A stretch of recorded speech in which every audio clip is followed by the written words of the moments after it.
probably many of them good friends of Donald Trump. He tweeted out, "Hey, I'm looking forward to seeing the employment numbers." Of course, he had already seen them.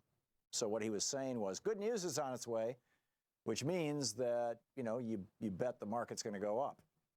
And a lot of people made that bet, and a lot of people made millions, maybe billions of dollars because of Donald Trump's tweet. But did unemployment actually go down? Did the employment numbers actually go up? It's getting really weird out there. And by the way, this is the kind of stuff that Trump was talking about when Obama was president. But, I don't think he was quite this specific. But just look at this. The Bureau of Labor Statistics said that 223,000 jobs were created in the previous month, in the month of May. 223,000. But of that 223,000, 215,000, in other words, all but, if I'm doing my math right, 8,000 jobs, were actually an accounting change, what's called a hedonic adjustment.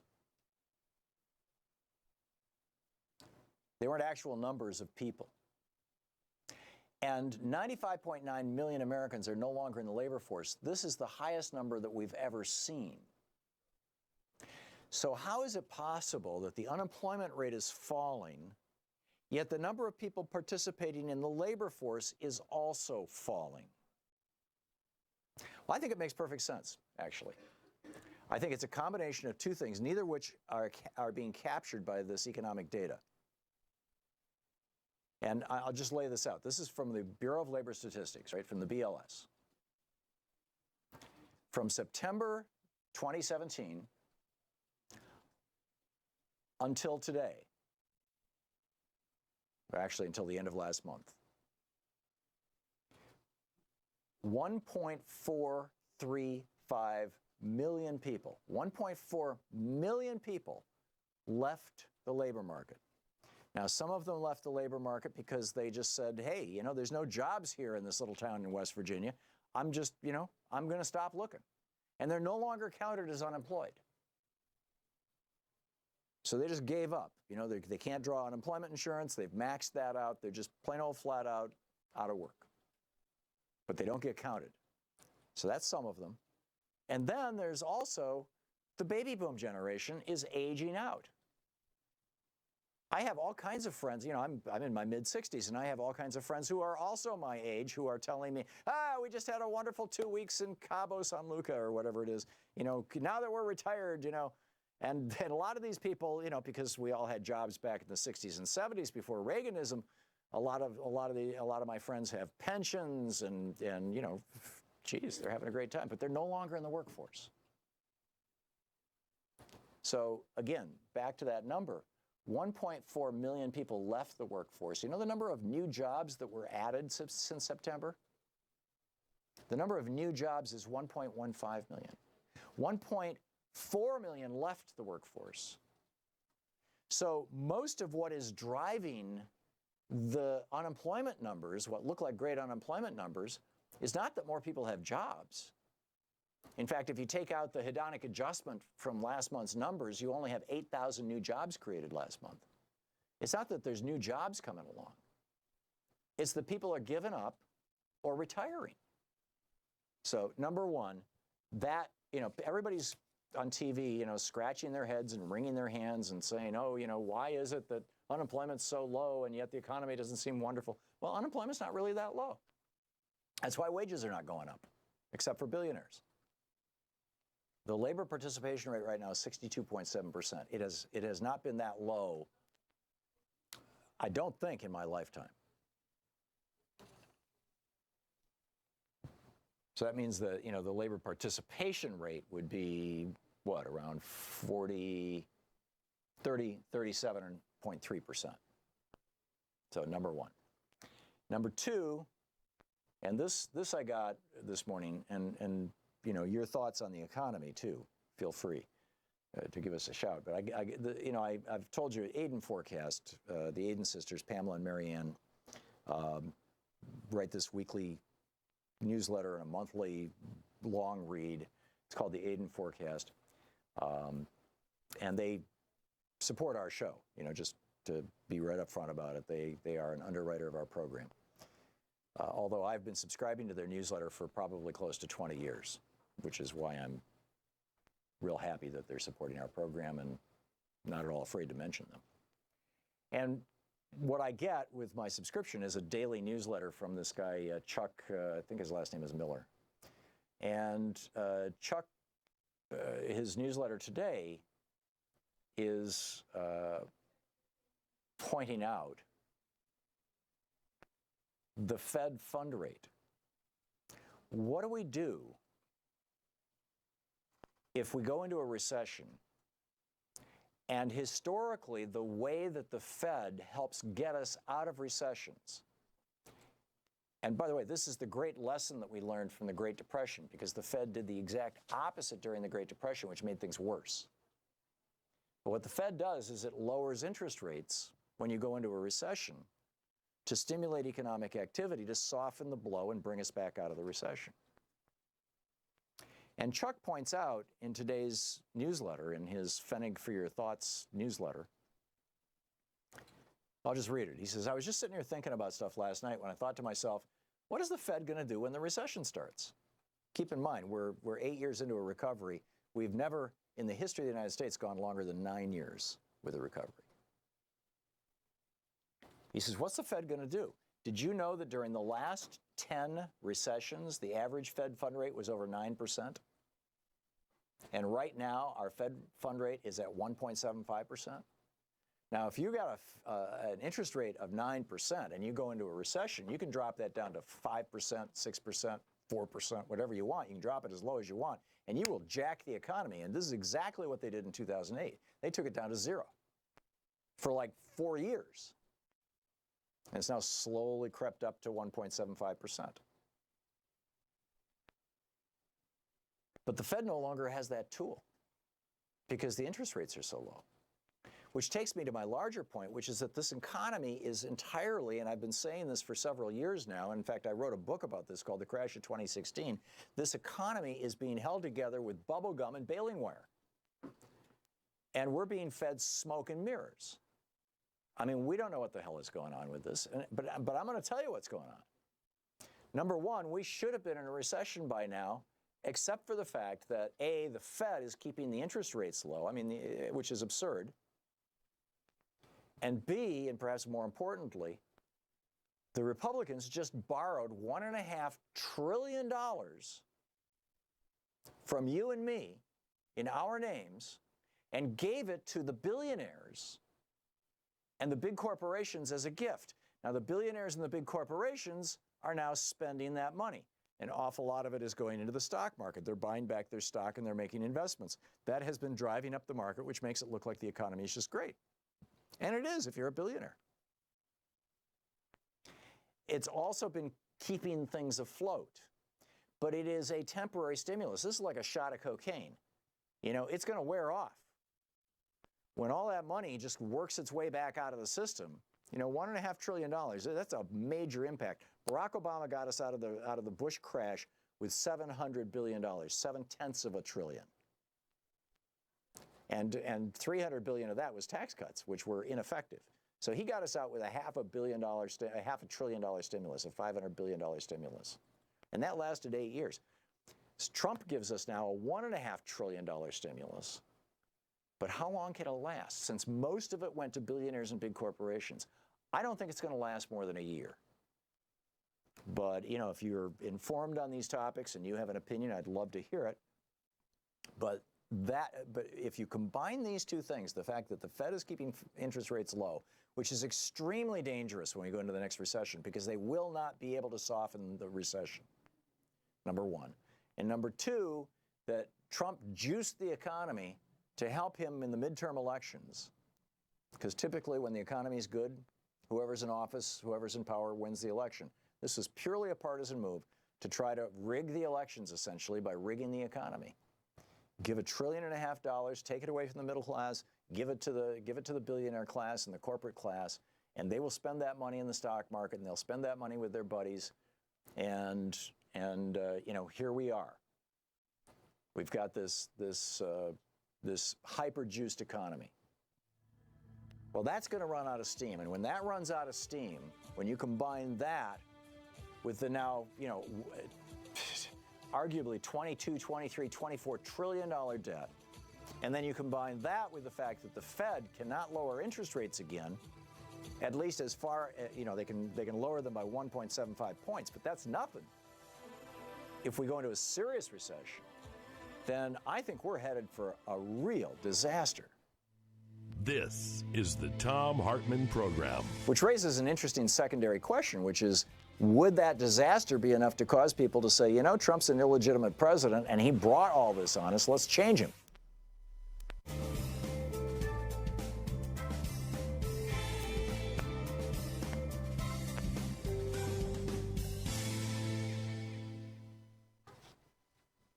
And welcome back.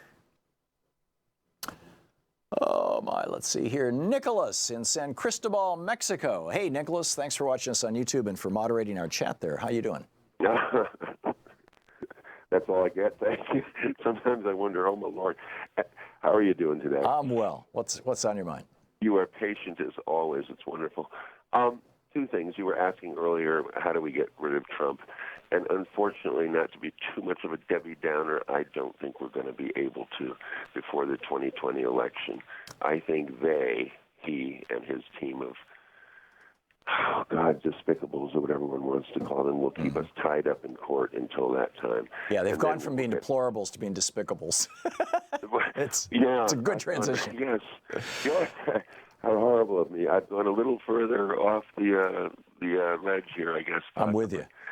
And but to the point of, if we could somehow, if Mueller can, declare the election fraudulent, which I have zero doubt that it was, then possibly you could do what you were suggesting, and that's get W and Obama in there to act as some temporary stopgap. But I'm finding that odd because, especially, by the way, if we were to call an election or attempt to by 2018, which is just 6 months away or whatever it is, right.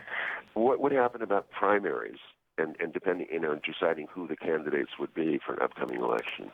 I think you would pretty much have to say to the political parties, you guys take care of it.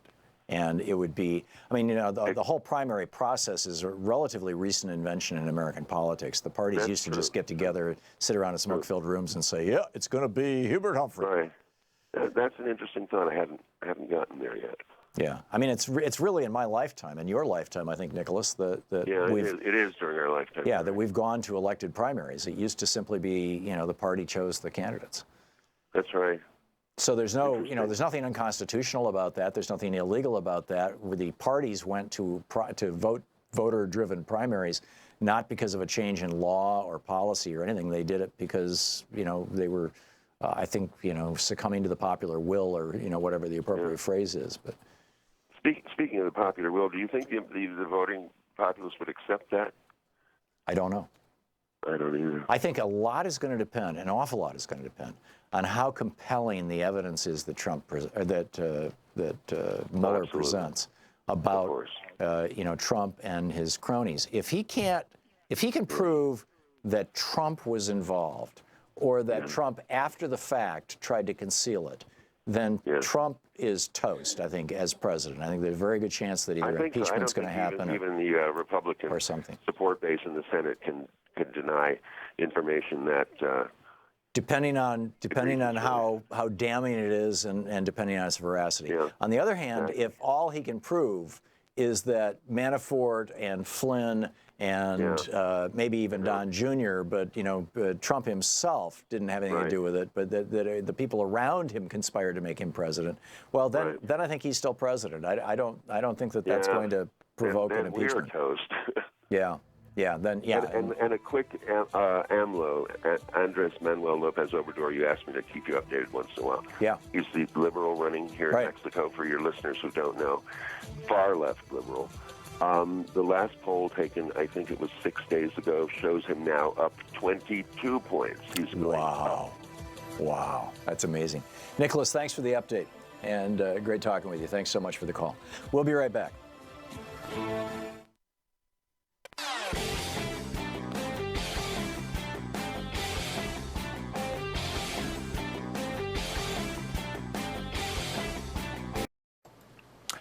The Thom Hartmann Program is brought to you in part by X-Chair, the X-Chair office chair. xchairthom.com is the website, xchairthom.com. Not only are we pleased to have Super Beets as an underwriter for our program, but it's a great product that I drink every day. Check it out at Thom's Beets, THOMSBEETS.com, or give them a call at 800-568-9889. Super Beets. The Thom Hartmann Program is brought to you in part by the Aiden Forecast, an investment newsletter with weekly updates of leading market indicators and a monthly deep dive into what the details of the economy and the markets mean for investors and retirees. On the web at aidenmarkets.com. Want to connect with the show online? You can find the Thom Hartmann Program on Facebook, Twitter, and Instagram.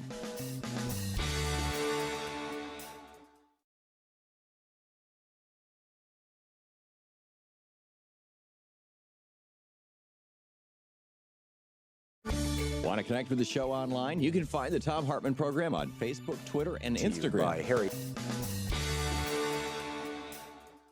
Program. There we go. And David in Miami Beach, Florida. Hey, David, thanks for listening to Sirius XM. What's on your mind? Hello, Professor. Yes, about underemployment. Where's all the talk about the 42% unemployment Trump cited?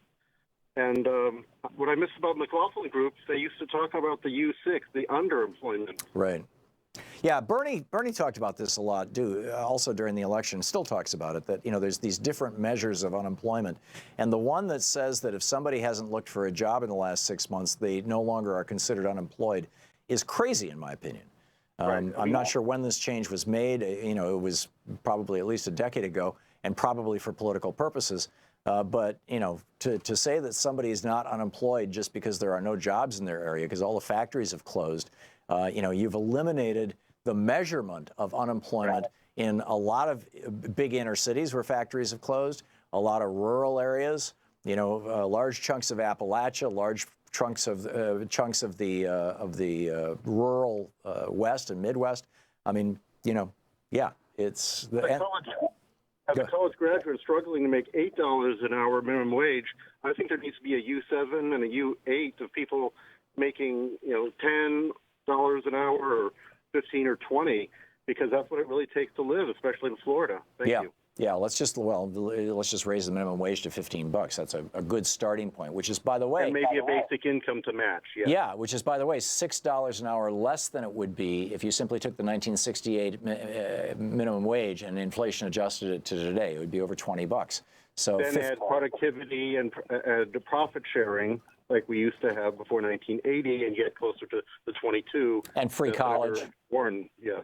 And free college, or super cheap college, and energy was cheap. I mean, it's expand Medicaid. Yep. Reduce the age for Medicare. Just get some of the profits where it's needed least, and let's take care of our young people so they can grow up to retire at 60 instead of 80. Right, Exactly. but instead the billionaire class has decided to be parasites, to basically suck all the marrow out of the bones of our young people, leave them in massive debt, so much debt that they can't even buy houses. And, it is horrible what the Republicans and their rich cronies have done to this nation and to our young people. It's horrible. They are vampire squids without the honor. Yes. Yes, there you go. Well said, David. Thanks for the call. Mike in Enid, Oklahoma. Hey, Mike, what's up? Hi, how you doing, Tom? Good. Really enjoying your show. Thank you. I just wanted to speak to what you were talking about, the economy and unemployment. I think one of the biggest problems right now is like Citizens United. The average person like myself doesn't really have a lot of disposable income to be donating and everything. And if you look at the amount of money that's spent in lobbying and all these PACs and everything, and I think they manipulate social media, and that's one reason why there's so much discord and, so much animosity between the parties. I think both parties have let us down, to be honest. Well, I have not been unsparing of the Democratic Party in my critiques over the years. But that said, the sins of the Democratic Party are minor to laughable compared to what the Republican Party is up to right now. I agree. Between their allowing the billionaire class to take over the party and then, you know, their collusion with foreign countries, and, you know, on it goes. I mean, this is, well, again, you know, I keep coming back to, you know, at a certain level, we need to wait for Mueller on the one hand. On the other hand, I think it's so obvious what's going on. Mike, thanks for the call. Daryl in Denville, New Jersey. Hey, Daryl, what's on your mind? Tom, hey, Daryl. Daryl, let me put you on hold. I'm sorry. We're hitting the break here. I missed my time cue. I'll pick you up right after the break. You'll be our first call. And thanks for listening to Sirius XM, Daryl. I'll be right back with you. Whew, what a day. What do we do if there is absolute, irrefutable proof that Trump is not a legitimate president? What do we do? And what do we do if the economy melts down and the Fed can't do anything about it? You're listening to the Thom Hartmann Program. Call 202-808-9925. Back with more of your calls and the news of the day. Talk media for the sane among us here on the Thom Hartmann Program.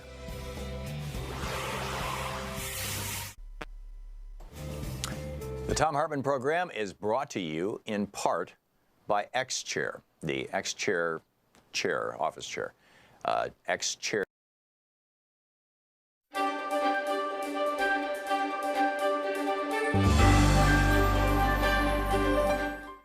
It's the Thom Hartmann University Book Club. Today we're reading from Make Trouble, Standing Up, Speaking Out, and Finding the Courage to Lead by Cecile Richards, the outgoing head of Planned Parenthood and daughter of Ann Richards, the former governor of Texas. This is from the introduction. Little lady, you're just trying to make trouble. That was my 6th grade teacher, Mrs. Powers, at University Park Elementary School in Dallas. She had spent the last 15 minutes conducting an interrogation. Why was I refusing to recite the Lord's Prayer with the rest of the class? Mrs. Powers was a lifer at UPS with permed helmet hair that was the fashion back then. She was a good old gal who probably smoked with the other teachers in the teacher's lounge. Looking back, I'm not even sure I knew it was unconstitutional to have us start each day with the Lord's Prayer, but by God we did right after the Pledge of Allegiance. That morning, though, I just wasn't having it. When Mrs. Powers asked why I wasn't participating, I said calmly, "We don't read the Bible in my house." Mrs. Powers' eyes flew open.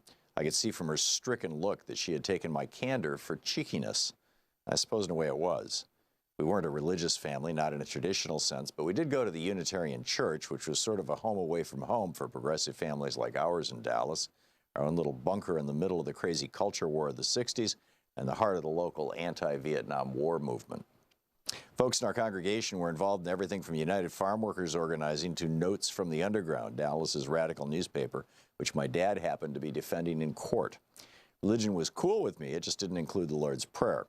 It was pretty obvious to Mrs. Powers' reaction what she thought about that. There was no hope for me, clearly. I was headed for a life of crime. Up until then, I was a classic all-A's first child. I lived to make my parents proud of me, given their relative youth and inexperience in child rearing meant adhering to certain rules. I was the kid who never got in trouble, a trait that annoyed my younger brother Dan to no end. I never forgot the shame and humiliation of being called out in front of my class at age 11. But in that moment, I realized something about myself. My parents weren't the only ones who didn't fit into the right-wing Dallas establishment. I, too, was an outlier. It was the first time I remember having to decide, do I accept things the way they are or question authority? I chose the latter, and from that point forward, I was branded a troublemaker. Once the initial shock wore off, it became a badge of honor. I've been making trouble ever since, which to me means taking on the powers that be, being a thorn in someone else's side, standing up to injustice, or just plain raising hell. Sometimes being a troublemaker can be pretty damn awesome. After all, it was one of the great troublemakers of all time, Emma Goldman, who once said, "If I can't dance, I don't want to be part of your revolution." Other times it's scary and carries big risks, the risk of losing your job, your friends, your reputation, or all of the above. Over the years, I've had the good fortune to meet troublemakers from all walks of life. Nursing home workers in East Texas, janitors in Los Angeles, members of Congress, organizers and activists of every age on the front lines of the struggle for justice. I watched in awe as my mother, Ann Richards, went from frustrated housewife to governor of Texas, defying convention and the political establishment. That was one of the things that drew me to Planned Parenthood. Its history is the history of brave, troublemaking women, and a few good men, who risked their reputations and even their lives to change things. We fellow travelers have a way of finding each other, whether we set out to or not. This book is the story of the people who have taught me about courage and defiance and making change. It's also my story, which has been somewhat daunting to write. A lot of rabble-rousers, particularly rabble-rousing women, like a lot of rabble-rousers. I'm a lot more comfortable talking about my work than myself. But now almost every day people come up to me, usually with a look of distress, to ask, "How are you doing?" They seem to be thinking that working for progressive causes is unpleasant or burdensome. Truth is, anything worth doing has its challenges. And yes, fighting for what you believe in can be discouraging, defeating, and sometimes downright depressing. But it can also be powerful, inspiring, fun, and funny. And it can introduce you to people who will change your life. That's the message I want to spread far and wide. That's why I wrote this book. I started my career organizing women who were working for the minimum wage. There were women in New Orleans who cleaned hotel rooms or did the laundry work because only white women got to work the front desk. Women in small-town Texas who used to joke that they'd stick around their job at the local nursing home until a Walmart opened nearby, and then they could move on to a better or at least easier job. Women who were earning a living and didn't have much choice about the kind of work they did.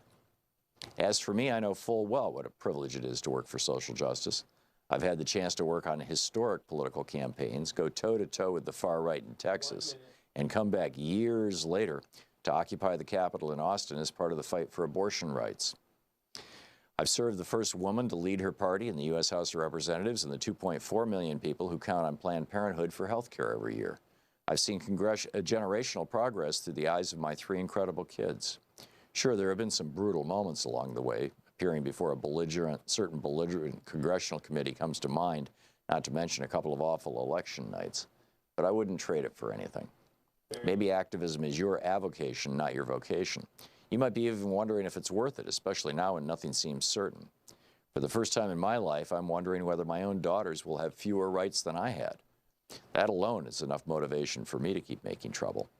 Maybe you're thinking that any job that might involve sitting in front of a hostile congressional committee for the better part of a day just isn't your thing.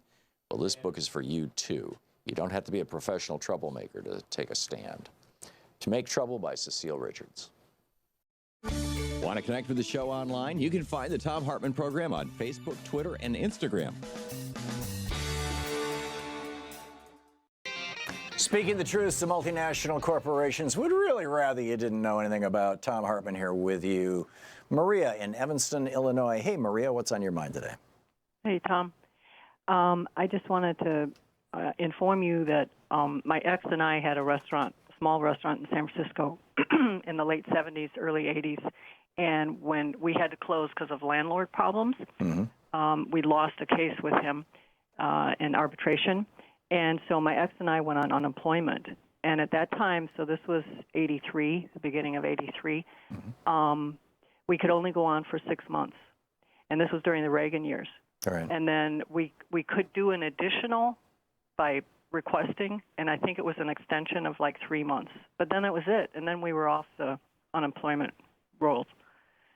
And so presumably after that, you were no longer considered unemployed, right? Correct.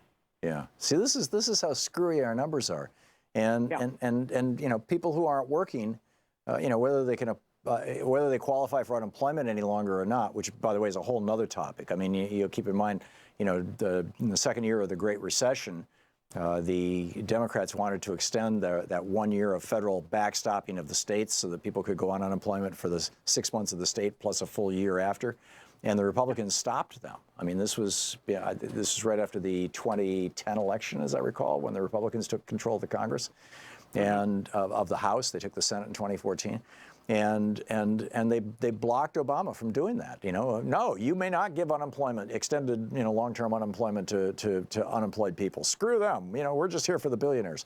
And it got no publicity. I mean, I was ranting about it on this program every day for a week. And I didn't see it mentioned anywhere. It made me crazy. But anyhow, Maria, thank you for sharing that story. It's a great one, and it's a perfect illustration of the point that I'm trying to make here. Dion in Round Lake, Illinois. Hey, Dion, what's up? Yeah, I don't know how the Fed will react that there's an economic meltdown, but I do know that there will probably be more people living with their parents, and the tent cities that we see in places like we're already there, Dion. Yeah. We're already there. I mean, I drive around Portland, and it's like there's little tent cities on every highway underpass. They're in public parks. They're everywhere. And it's not that like there's been a sudden explosion of mental illness. It's that there's been a sudden explosion of, you can't live on these on crap wages, number one, and number two, there just aren't the jobs out there. And those people, I guarantee you, those people who are living in these tent cities are not being counted as unemployed. Yeah, they're probably not being counted as unemployed. And when I think about these tent cities, I think about the Great Array. Yeah. You've seen they have like tent communities, fair communities. Oh yeah, they called them Hoovervilles. Yeah. How did FDR ever get all those people out of those tents back then to homes? He created a couple of different public works agencies. The largest and most famous were the WPA, the Works Progress Administration, and the CCC, the Civilian Conservation Corps. And those two agencies, there was about a dozen of them altogether that were make-work agencies, basically, where the federal government became the employer of last resort. But those two alone hired multiple millions of Americans, mostly men, although there were some programs specifically for women too, and some women, got into WPA and CCC. But it was, overwhelming because they were traveling around the country. They were living in their own tent cities as they were, building bridges or planting trees or whatever. Mostly men, and that's what solved the unemployment crisis. I mean, when Hoover left office and Franklin Roosevelt came into office, only about a third of Americans were working. I mean, only about our unemployment rate was over 30%. So, about 70% of Americans were working who wanted to work. And, it was the worst it's been, in a long, long time. But then... What has happened to those agencies? What has happened to those agencies since then? They slowly expired. They expired in the 50s and 60s. So we need a renewal then. We need... I agree. Of those programs. I agree. I think that the best program, I used to be a big fan of guaranteed basic income. I still think it's a useful idea, but I think a much better idea, I think guaranteed basic income for people who are not capable of working is perfect, and it's the easiest. We don't need 27 different welfare programs that you have to apply for, each one separately, and pee in a cup.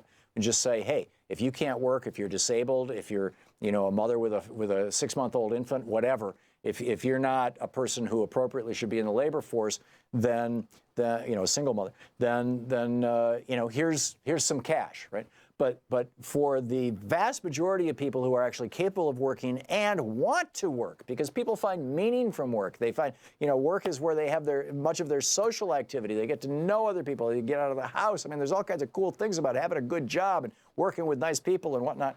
For those people, then I think that we need to go back to what FDR established and what, like I said, faded out in the 50s and 60s, but was never like knocked down by the Supreme Court or anything. It's not a violation of any core constitutional or legal principle, that the federal government is the employer of last resort. When capitalism fails, then that's the appropriate time for government to step in and become the employer of last resort. And a number of Democrats, Bernie introduced legislation to this effect. He's got a bunch of Democrats supporting him on this, including, I believe, all of the leading Democratic candidates for president, in the primaries, Kamala Harris and Cory Booker and Kirsten Gillibrand, and I don't know who else is on the list, but I believe that all of them, I'm not sure if Joe Biden has signed on for it or not, and there's still some debate as to whether he's going to run or not, but most of them are saying, yes, this is a program that would actually work, because, if you're going to give people money anyway, why not have them do something productive? We're $2 trillion in the hole on our infrastructure.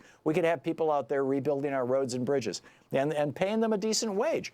And, the only thing that stands in the way is this weird neoliberal theory that privatization, the end of the welfare state, and cutting taxes on rich people are the things that will solve the economy, which which is the core of Reaganomics. We call it neoliberalism, and it's a lie, and it doesn't work. So spot on, Dion, spot on. I'm totally with you.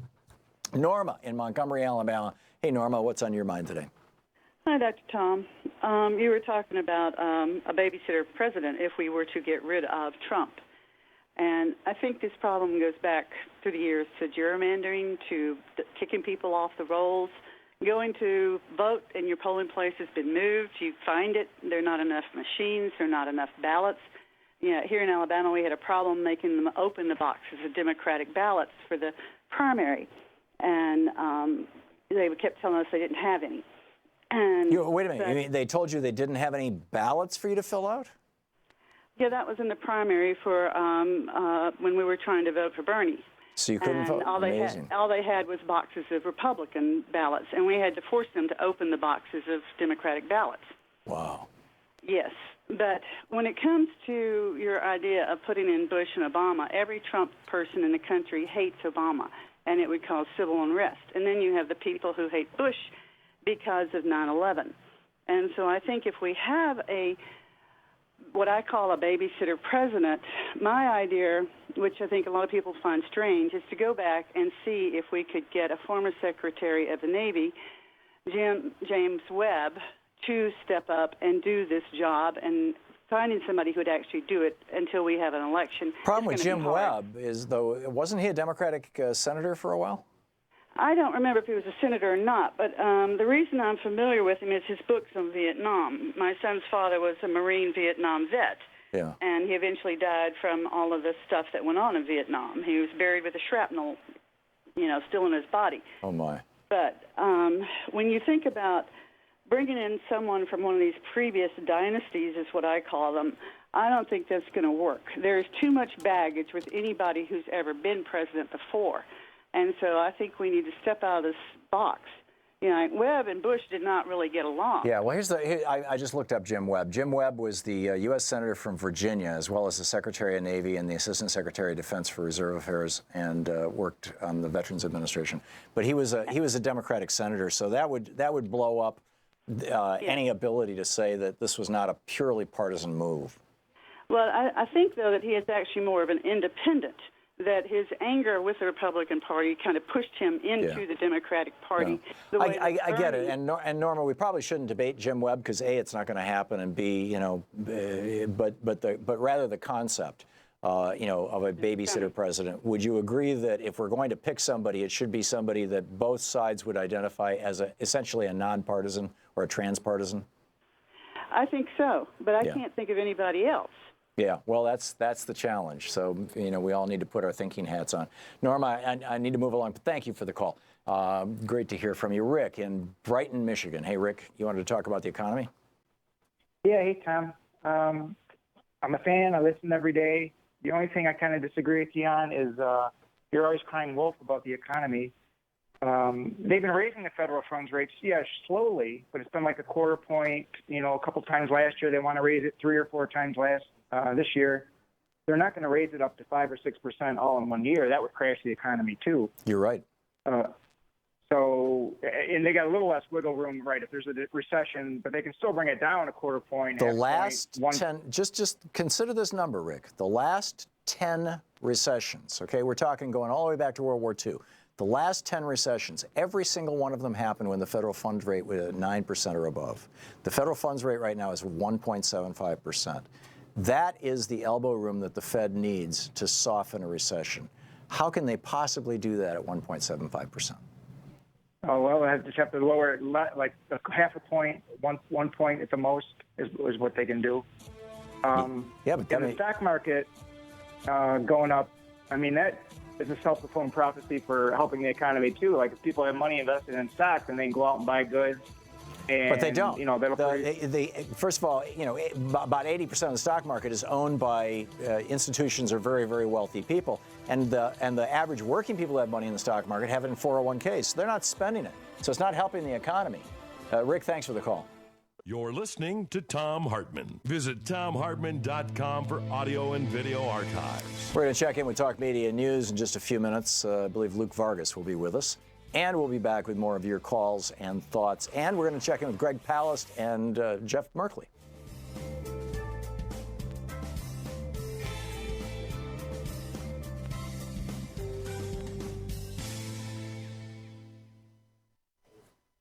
And welcome back.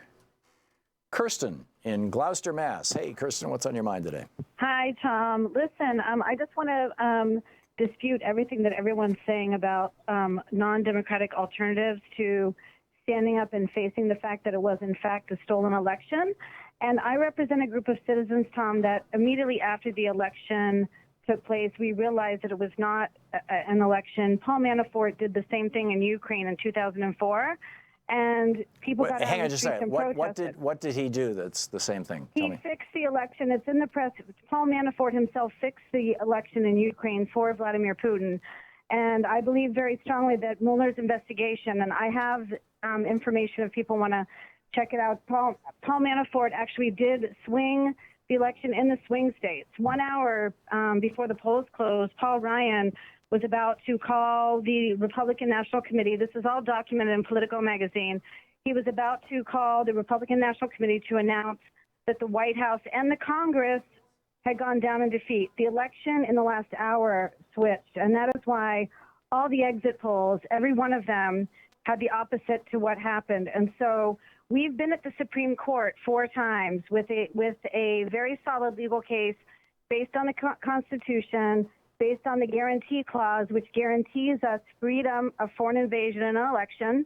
Right. Whether you like Hillary or don't like Hillary, she won the election, not only the popular vote, but in the swing states. And in our case, what we said was that if, in fact, a special master, which in this case is actually Robert Mueller, was able to prove that the election was stolen and was not an election, the Supreme Court has the obligation to declare that election unconstitutional, just as we have advised other foreign governments to do.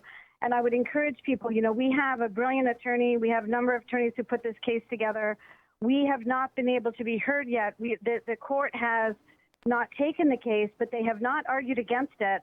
If we got enough media attention and we were able to fund a legal effort, we could get this election overturned, and it would actually be the only thing, and I'm almost done here, to actually reverse some of the damage, the Supreme Court justices and all of the horrible things.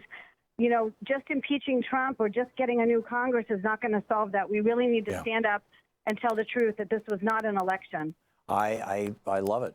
Kirsten, 2 questions. Number 1, please tell us the name of your group and your website. And thank you. And number 2, has the Supreme Court not taken your case because they refused to grant cert? And if no. Okay. Go ahead. No, in fact, we have plaintiffs from all the swing states. We have plaintiffs ready to go. Mm-hmm. The Supreme Court did not refuse to take it for that. They just ignored it. They have the ability to take the cases they want to take without saying why they don't take other cases. It only takes 4 justices. I'm surprised. Exactly. So our website, it's nullifynow.info, but I have to be honest, it's kind of dormant right now. Mm-hmm. I will, I'm tweeting on your tweet. I just found you today. You're a blessing. I'm so excited to have found you. I'm going to tweet. I've already put the legal case on your Twitter feed. Okay. You can tweet. I'm happy to give people information. We just need, honestly, we need an attorney who is able to sustain the fight until we get funding. Our other attorney just couldn't afford to Kirsten, do it. I would encourage you to reach out to Greg Palast. Yes, Greg Palast knows about us. Yeah. And Greg Palast is one of the people that, for us, was proof the election was stolen. Yes. But he has not returned our email. So we're trying to get enough people. Send him another note. Greg at gregpalast.com. And keep me up to date, would you? Give us a call. Okay. Thanks a lot, Kirsten. Great to hear from you. Thank you.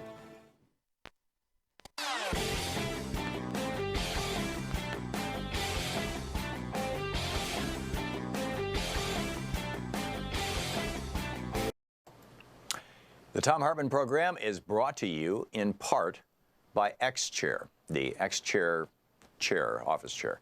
xchairtom.com is the website, xchairtom.com. Hartmann Program is brought to you in part by Super Beets. Super Beets are sourced from non-GMO beets, and they're packed with dietary nitrates, helping to produce nitric oxide for more energy, stamina, and support for healthy blood pressure levels naturally. For more information, call 800-223-8242 or visit tomsbeats.com.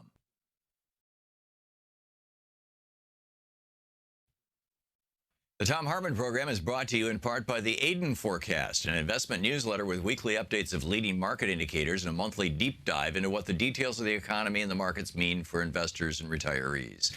On the web at aidenmarkets.com. Want to connect with the show online? You can find the Thom Hartmann Program on Facebook, Twitter, and Instagram. Talk Media News and find out what's going on in the world today. This report brought to you by goatsfortheoldgoat.com and Ellen Ratner's new book, Loving What You Do. On the line with us, the chief foreign correspondent for Talk Media News, Luke Vargas, based out of the UN in New York. You can follow him on Twitter at The Courier. And Luke, it looks like we're maybe a week out from a summit in Singapore. What do you think is going to happen here? It seems like so far at every step, Kim Jong-un has basically played and beat Trump.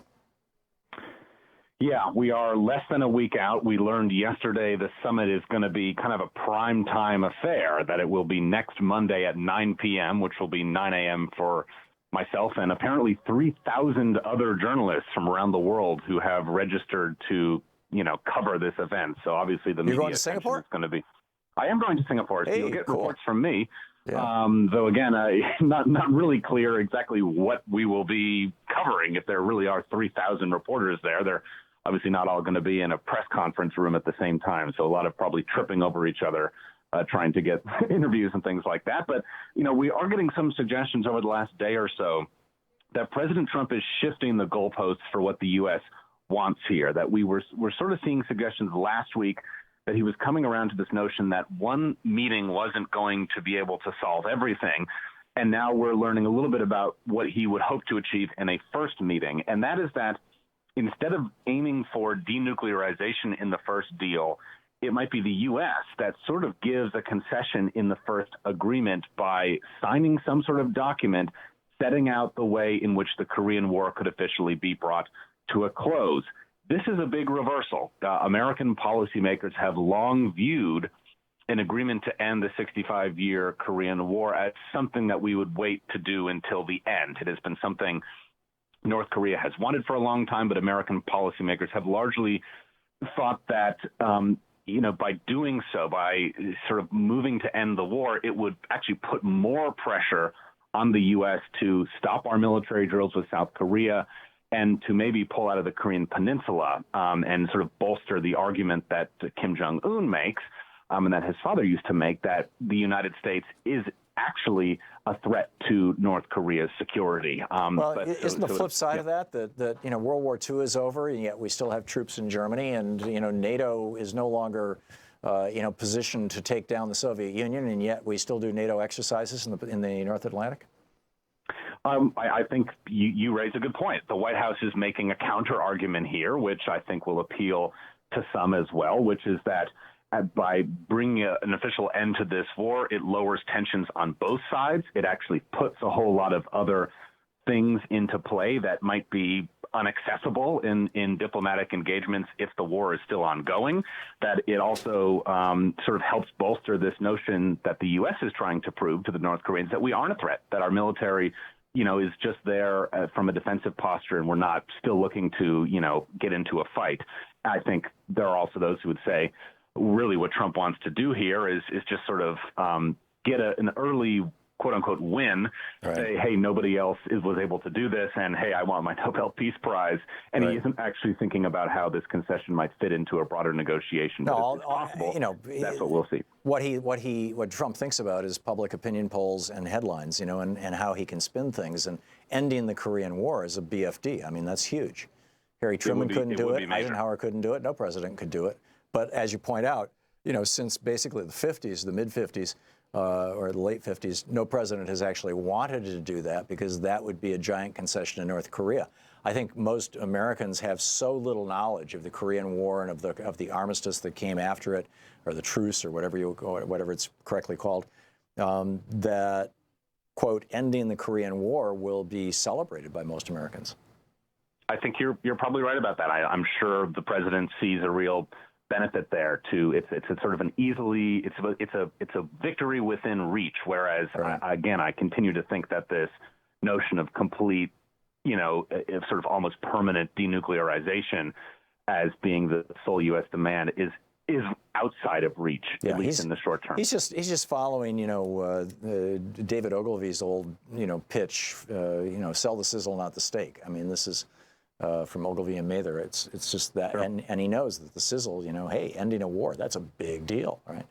So anyhow, we'll see where Can can I switch gears? We are Please. hearing, so there's a big NATO meeting on Thursday, which is sort of a prelude to the major NATO summit that's upcoming this summer. And we're learning that the U.S. is sort of pitching NATO on a new military posture based on a Pentagon fear that the Russian military is increasingly posing a threat to countries within NATO, Baltic states and Poland. And the U.S. is going to be asking NATO countries, they've already been asking them to increase their military spending to 2% of GDP, which is sort of working slowly. But this is a major ask. The U.S. wants to see, it's called a 30-30-30-30 plan. They want NATO to create 30 land battalions, 30 air fighter squadrons, 30 Navy ships like destroyers ready to deploy within 30 days. This would be a huge upgrade in capacity. The RAND Corporation thinks that our three biggest military allies in Europe could probably put together about 10 battalions on their own, but that would severely stretch them. So this would be, tripling that capacity. That is going to be the ask that Jim Mattis puts on the table on Thursday. So at least within the Pentagon, there's concern about Russia that you may not be aware of just by following statements from the White House. By shifting that much military force to our European allies, could that be also perceived as basically the end of the American empire? I don't know to what extent the U.S. will be willing to move the troops there or if they're asking it to be done by European countries. But that distinction, I think, will be the answer to your question. Interesting. Luke Vargas, thank you. Thank you. You're listening to Thom Hartmann.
The Thom Hartmann Program is brought to you in part by XChair, the XChair chair, office chair. XChairTom.com is the website, XChairTHOM.com. Not only are we pleased to have Super Beets as an underwriter for our program, but it's a great product that I drink every day. Check it out at Tom's Beets, THOMSBEETS.com, or give them a call at 800-568-9889. Super Beets. The Thom Hartmann Program is brought to you in part by the Aiden Forecast, an investment newsletter with weekly updates of leading market indicators and a monthly deep dive into what the details of the economy and the markets mean for investors and retirees. On the web at aidenmarkets.com.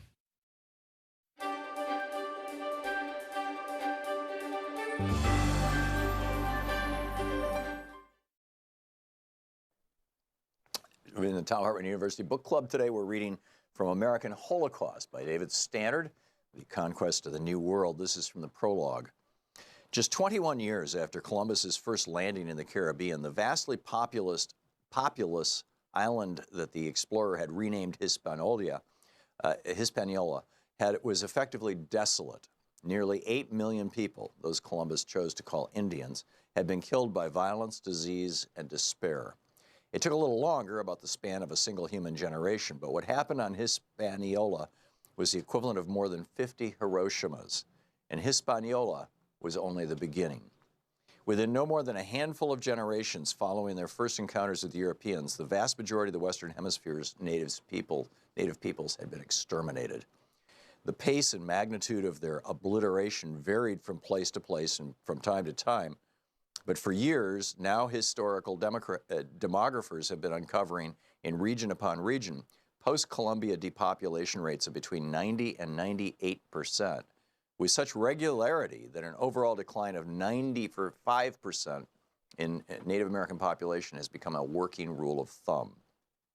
What this means is that, on average, for every 20 natives alive at the moment of European contact, when the lands of the Americans teemed with numerous tens of millions of people, only one stood in their place when the bloodbath was over.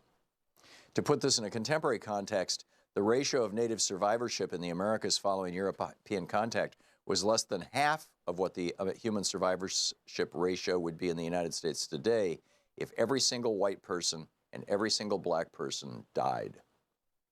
The destruction of the Indians of the Americas was far and away the most massive act of genocide in the history of the world. That is why, as one historian aptly has said, far from the heroic and romantic heraldry that customarily is used to symbolize the European settlement of the Americas, the emblem most congruent with reality would be a pyramid of skulls. Scholars estimate the size of the post-Columbian Holocaust have climbed sharply in recent decades. Too often, however, academic discussions of this ghastly event have reduced the devastated indigenous people and their cultures to statistical calculations in reconciling demographic analyses. It was easy for this to happen. From the very beginning, merely taking the account of so mammoth a cataclysm seemed an impossible task. Wrote one Spanish adventurer who arrived in the New World only 2 decades after Columbus's first landing, and who himself openly reveled in the torrent of native blood. There was neither, quote, paper nor time enough to tell all that the conquistadors did to ruin the Indians and rob them and destroy the land, end quote. As a result, the very effort to describe the disaster's overwhelming magnitude has tended to obliterate both the writer's and the reader's sense of its truly horrific human element. In an apparent effort to contradict or counteract this tendency, one writer, Tsvetsan Todorov, began his study of the events of 1492 and immediately thereafter with an epigraph from Diego de Landa's Relación de las Casas de Yucatán. Quote, the captain, Alonso López de Avila, brother-in-law of the Adelmento de Montejo, captured during the war in Bacalan a young Indian woman of lovely and gracious appearance. She had promised her husband, fearful lest they should kill him in the war, not to have relations with any other man but him, and so no persuasion was sufficient to prevent her from taking her own life to avoid being defiled by another man. And because of this, they had her thrown to the dogs. Toborov then dedicates his book to the memory of a Mayan woman devoured by dogs. It is important to try and hold in mind an image of that woman and her brothers and sisters and the innumerable others who suffered similar fates as one reads Todorov's book, or this one, or any other work on this subject, just as it is essential, as one reads about the Jewish Holocaust or the horrors of the African slave trade, to keep in mind the treasure of a single life in order to avoid becoming emotionally anesthetized by the sheer force of such overwhelming human evil and destruction. There is, for example, a case of a small Indian boy whose name no one knows today, and whose unmarked skeletal remains are hopelessly intermingled with those of hundreds of anonymous others in a mass grave on the American plains, but a boy who once played on the banks of a quiet creek in eastern Colorado, until the morning in 1864, when the American soldiers came. Then, as one of the cavalrymen later told it, while his compatriots were slaughtering and mutilating the bodies of all the women and all of the children they could catch, he spotted the boy trying to flee. Quote, there was one child, probably 3 years old, just big enough to walk through the sand. The Indians had gone ahead and this little child was behind following after them. The little fellow was perfectly naked, traveling on the sand. I saw one man get off his horse at a distance of about 75 yards and drop his rifle and fire, but he missed the child. Another man came up and said, let me try the son of a bitch, I can hit him. He got down off his horse, kneeled down and fired at the little child, but he missed him too. A third man came up and made a similar remark and fired, and the little fellow dropped. We must do what we can to recapture and try to understand in human terms what it was that was crushed, what it was that was butchered. It is not enough merely to acknowledge that much was lost. So close to total was the human incineration and carnage. And it continues. Want to connect with the show online? You can find the Thom Hartmann Program on Facebook, Twitter, and Instagram. And to die. Thom Hartmann reader.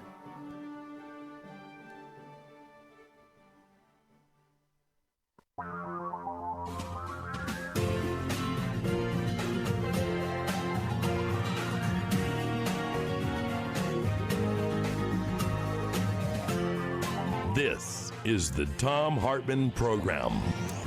Welcome back. Thom Hartmann here with you. On the line with us, our old friend Greg Palast, friend of the program, investigative journalist, author, filmmaker. His latest, The Best Democracy Money Can Buy, that you can find over on Amazon. Greg Palast, or you can watch actually live and stream it live.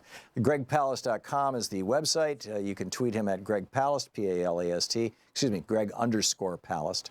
And Greg, welcome back to the program. Glad to be with you, Tom. It's always great having you on. So Chris Kobach is up to some new tricks, this time with crazed gun nut Ted Nugent. Tell me about it.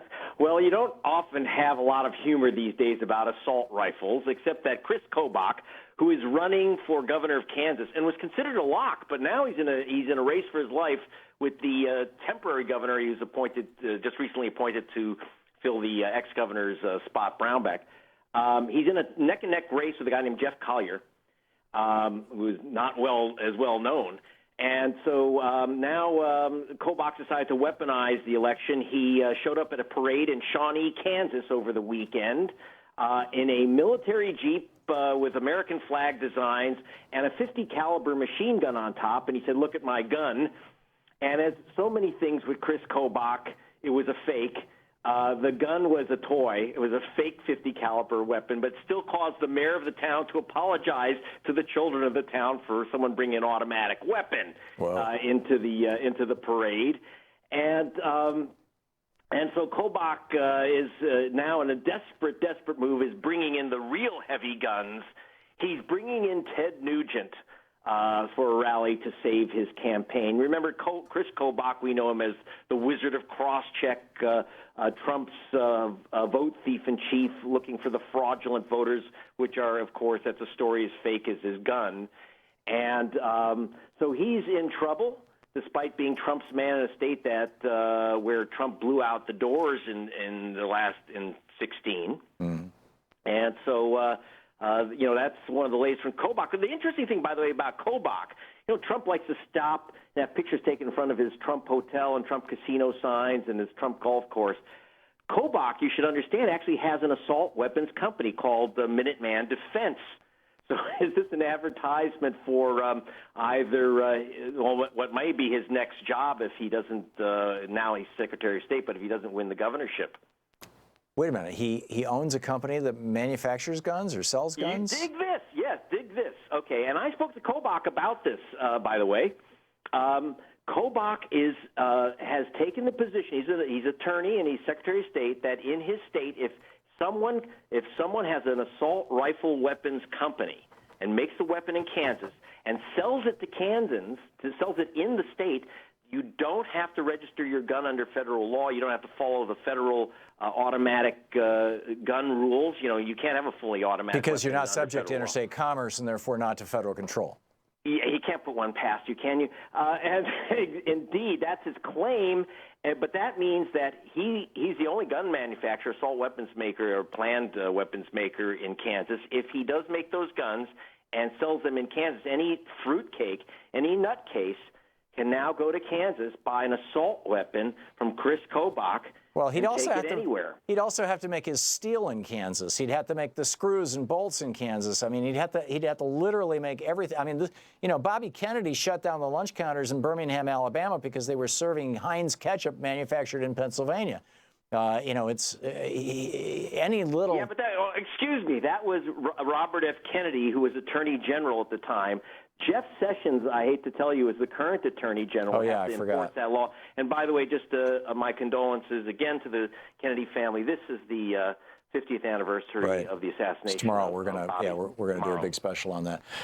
Greg, in the first hour of my program, I was asking the question: if Robert Mueller can demonstrate beyond anybody's shadow of a doubt that the election was influenced by foreign powers, or if, and unfortunately I don't think Mueller's looking into this, but I'd love to know if you know something about it, or if we can find that, for example, the 75,000 African Americans in Detroit who stood in line for hours and hours and voted, and the voting machines did not record their vote for president, and therefore Trump won Michigan with 10,400 votes, or the hundreds of thousands of people who were thrown off the voting rolls in Wisconsin, Pennsylvania, Ohio, Indiana, that those people actually were legal voters.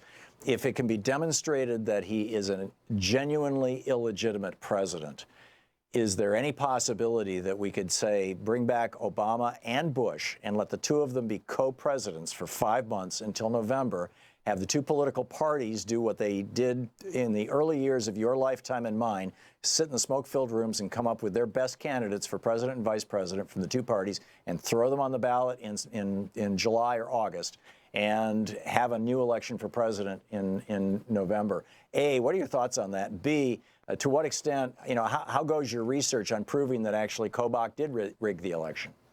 Well, two things. First, as to your idea of what might happen, I want to smoke what you're smoking because it's a wonderful fantasy, but I don't think the Republicans are going to give up power. And remember that Trump is only the hand puppet. There are billionaires who have their fingers in that glove, and they're not going to give up their control of the Oval Office. Well, there you go, being the damn realist.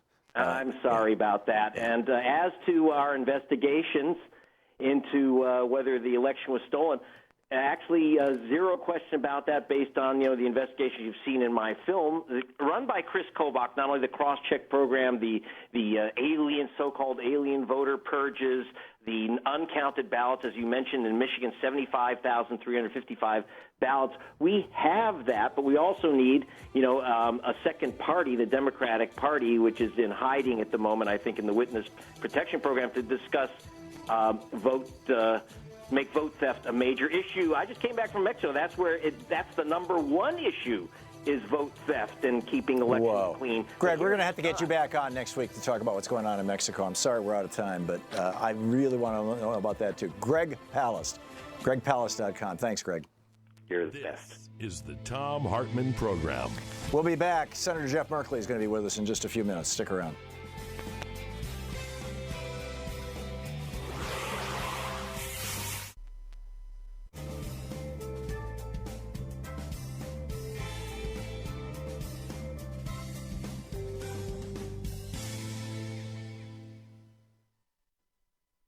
And welcome back, Audrey in Morganton, North Carolina. Hey, Audrey, what's on your mind today?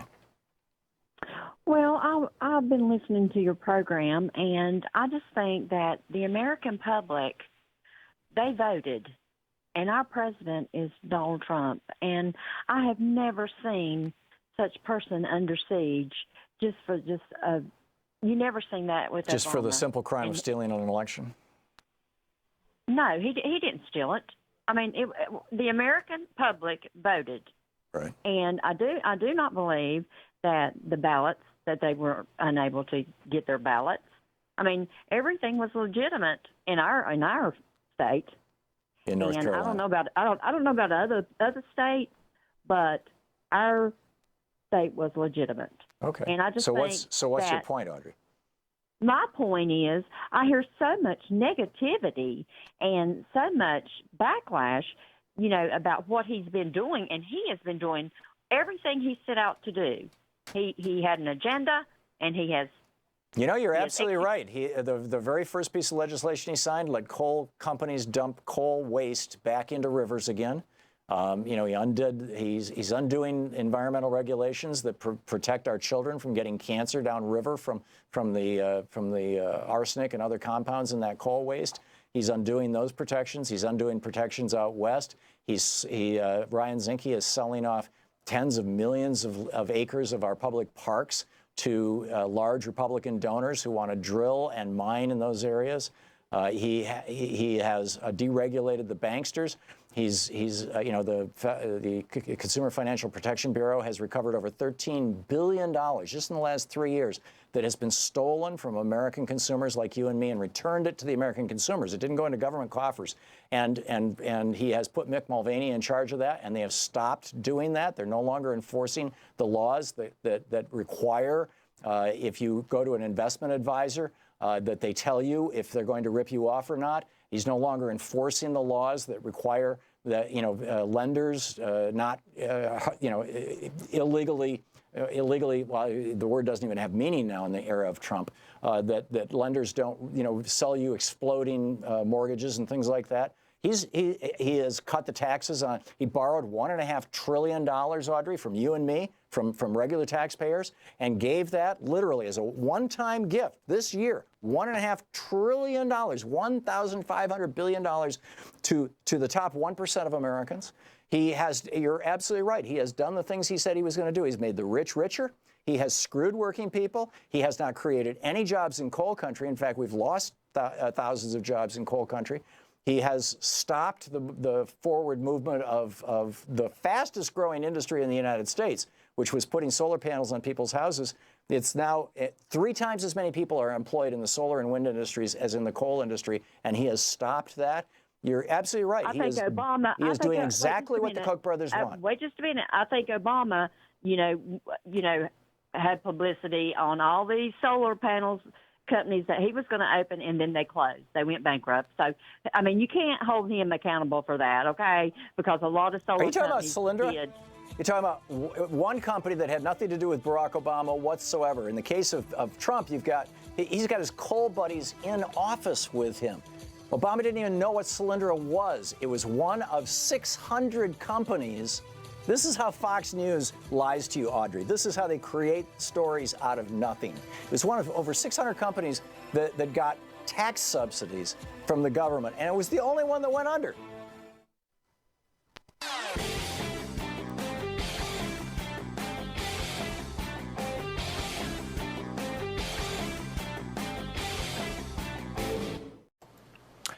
The Thom Hartmann Program is brought to you in part by X-Chair, the X-Chair office chair. xchairtom.com is the website, xchairtom.com. Hartmann Program is brought to you in part by Super Beets. Super Beets are sourced from non-GMO beets, and they're packed with dietary nitrates, helping to produce nitric oxide for more energy, stamina, and support for healthy blood pressure levels naturally. For more information, call 800-223-8242 or visit tomsbeets.com.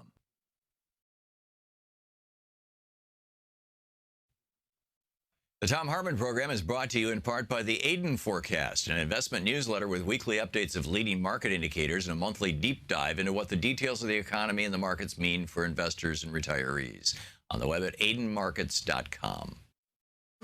Want to connect with the show online? You can find the Thom Hartmann Program on Facebook, Twitter, and Instagram.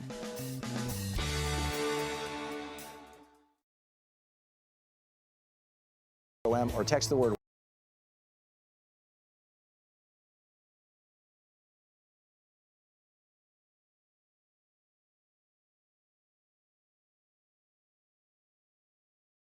Our program this hour is brought to you by Cameron Hughes Wine, chwine.com, and Jeff in Arnold, Maryland. Hey, Jeff, what's on your mind? Hey, Tom, you're talking about Donald Trump basically trying to buy off the midterm. Jeff Merkley. Jeff, hang on just a second. Senator Merkley, I didn't see that he was on the line. I thought we were still waiting for him to call in. Senator Merkley, Jeff Merkley, welcome back to the program. Oh, thank you so much, Tom. It's great to be with you. So great to have you, sir. And by the way, I should add your website, merkley.senate.gov, and people can tweet you at Sen, S-E-N as in Senator Jeff Merkley, M-E-R-K-L-E-Y. You were down in Brownsville, Texas. Tell us about it. Yes, I went down to check in on this new policy we've been hearing about of the administration deciding to take those who are waiting a hearing on an asylum, in other words, to find out if they present their case on how they've been assaulted overseas and whether they stand at risk to return and therefore under international law and American law could be granted asylum. While they're waiting, the new administration policy is to rip the children out of the arms of the parents. And their stated goal is to inflict cruelty to the children to influence the action of the adults. That is to deter them from seeking asylum in the United States. Never before have we had a policy like this, at least in recent times, of inflicting cruelty on children in order to influence the parents. Even with the Japanese internment camps, we kept families intact. That's right. Even then, I mean, we have cases both with Native American tribes and with slavery where children were ripped out of their parents' arms. But this is something these are horrific mistakes of the past, and this is now a horrific state mistake of the present. Wow. So they would not let you in to see the kids or see how the kids are doing. What's the next step? The children are separated from their parents at the Department of Homeland Services, and I was able to visit that processing center where that happens and to see a very, very large cage. I call it a cage because it's made out of the type of fencing you'd use for a dog kennel, like a cyclone fence. Mm-hmm. And to see 50 or so kids in there, boys in there, from very young ages, maybe 4 or 5 at the smallest, up through 16 and 17. And some of them may have been unaccompanied minors, but others are unaccompanied because we took them away from their parents. And now they're being sent off to who knows where. And one of those who knows where places is in Brownsville, a big Walmart warehouse that's been converted into a detention center for children. Now, this is not the only one in the country. There's a network of these that we need to understand where they are and how many kids are detained and how they're being treated. But the administration is wrapping them in secrecy. To my knowledge, no member of Congress has been permitted to see what's going on in these big, prisons for children. But you guys, by law and by the Constitution, have oversight responsibility given to you by the Constitution over what the executive branch is doing with the money that you appropriate for them. No, absolutely. Think about it like this. I mean, members of Congress have top security clearances. They can know the most intimate secrets of what our country is doing. But suddenly it comes to how we're treating children in facilities in the U.S., and the administration is saying no admission. No admission for us, no admission for the press.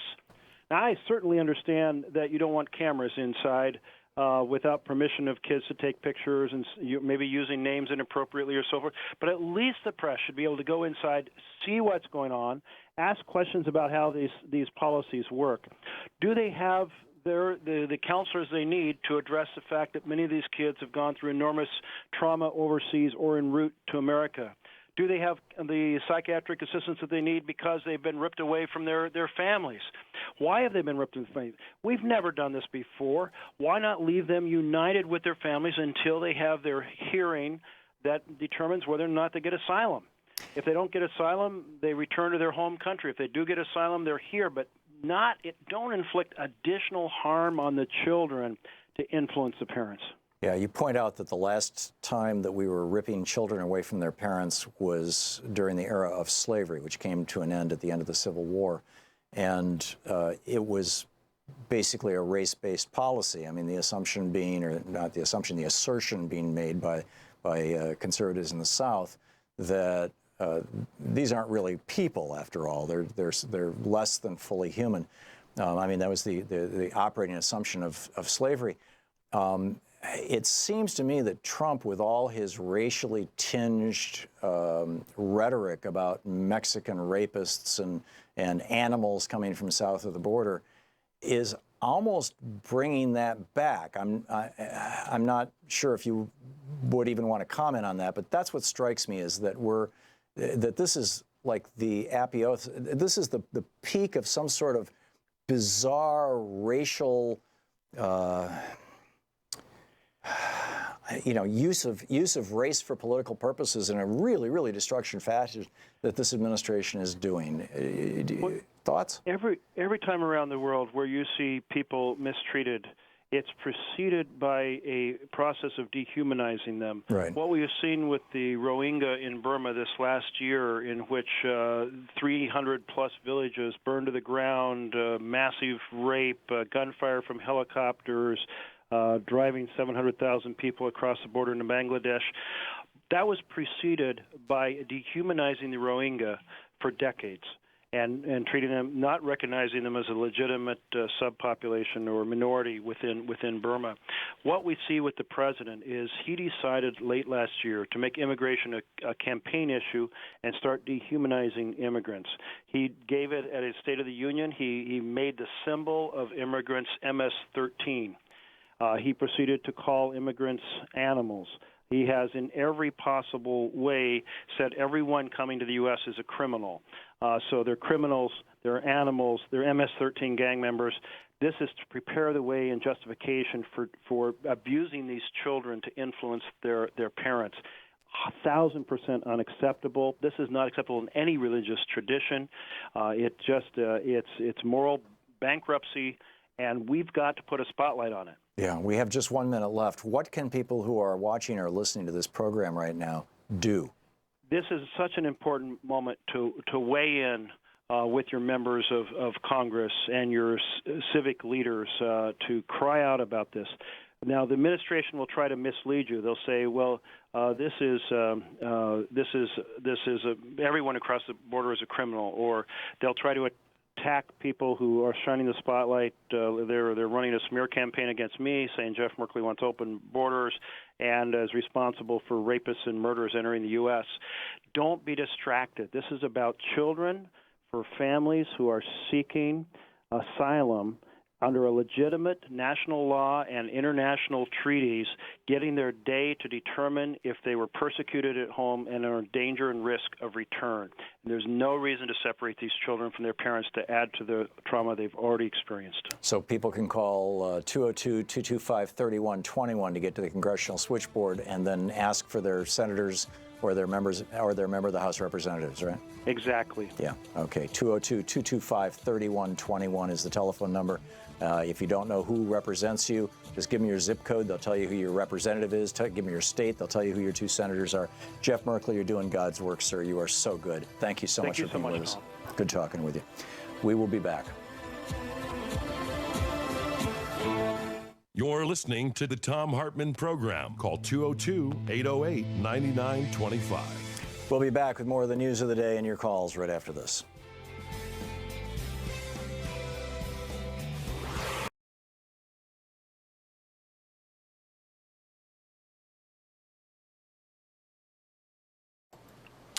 The Thom Hartmann.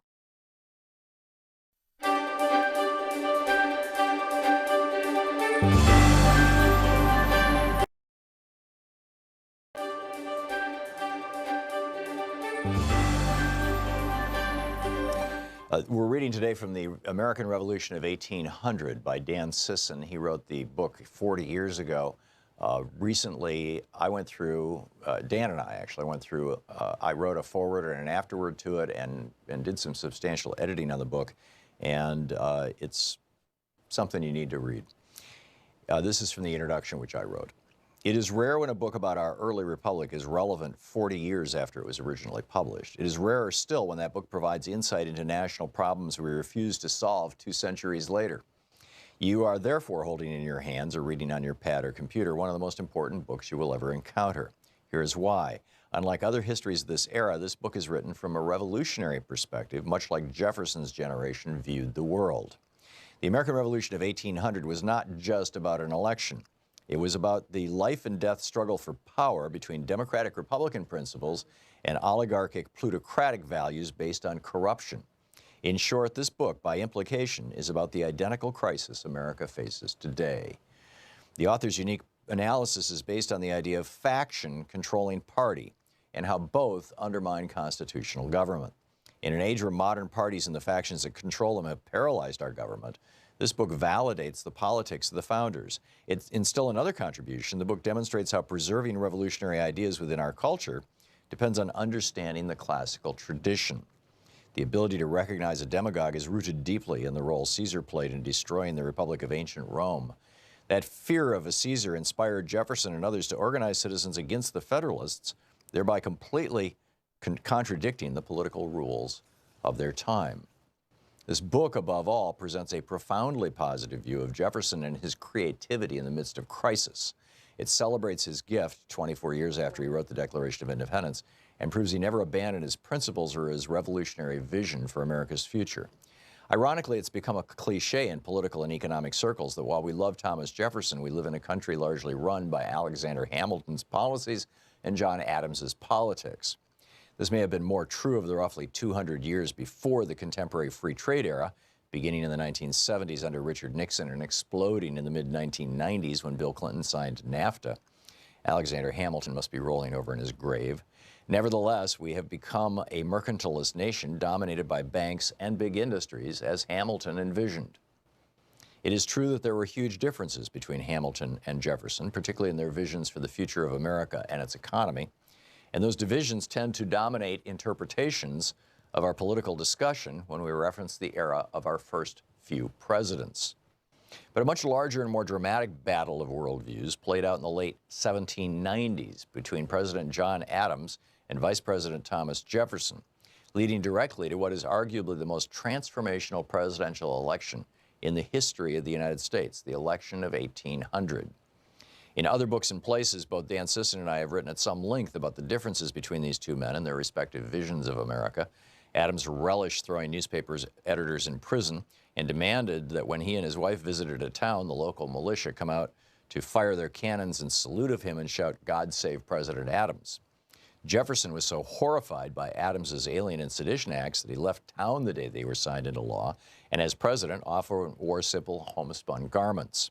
He was known to answer the front door of the White House in his bathrobe, and more than one visitor mistook him for a servant. As president, Jefferson literally acted out his egalitarian visions of America. In my book, The Crash of 2016, The Plot to Destroy America and What We Can Do to Stop It, I describe Jefferson's concern over aristocracy in American politics. On October 28, 1813, in a letter to his old rival John Adams, Jefferson commented on his distrust of America's growing wealthy elite, naming in particular the Senate, which was not then democratically elected by the people. Referring to the, quote, cabal in the Senate of the United States, end quote, Jefferson wrote, "You, John Adams, think it best to put the pseudo-aristoi into a separate chamber of legislation, the Senate, where they may be hindered from doing their mischief by their coordinate branches, and where also they may be a protection to wealth against the agrarian and plundering enterprises of the majority of the people." Then Jefferson countered in the letter, writing, "I do not believe them, the Senate, necessary to protect the wealthy, because enough of them will find their way into every branch of the legislation to protect themselves." Instead, Jefferson wrote, "I think the best remedy is exactly that provided by all our constitutions, to leave to the citizens the free election. In general, they will elect the really good and wise. In some instances, wealth may corrupt and birth blind them, but not in sufficient degree to endanger society." And in a final warning about the largely Federalist cabal in the Senate, and these would be the conservatives of their time, Jefferson wrote, quote, "The artificial aristocracy is a mischievous ingredient in government, and provision should be made to prevent its ascendancy. I think that to give them power in order to prevent them from doing mischief is arming them for it, and increasing instead of remedying the evil." In a 1786 letter to George Washington, Jefferson gave his most explicit warning about this threat of a military allied with the plutocracy within, and advocated for unwavering vigilance against it. Quote, "Though the day may be at some distance, beyond the reach of our lives perhaps, yet it will certainly come, when a single fiber left of this institution will produce an hereditary aristocracy which will change the form of our governments from the best to the worst in the world."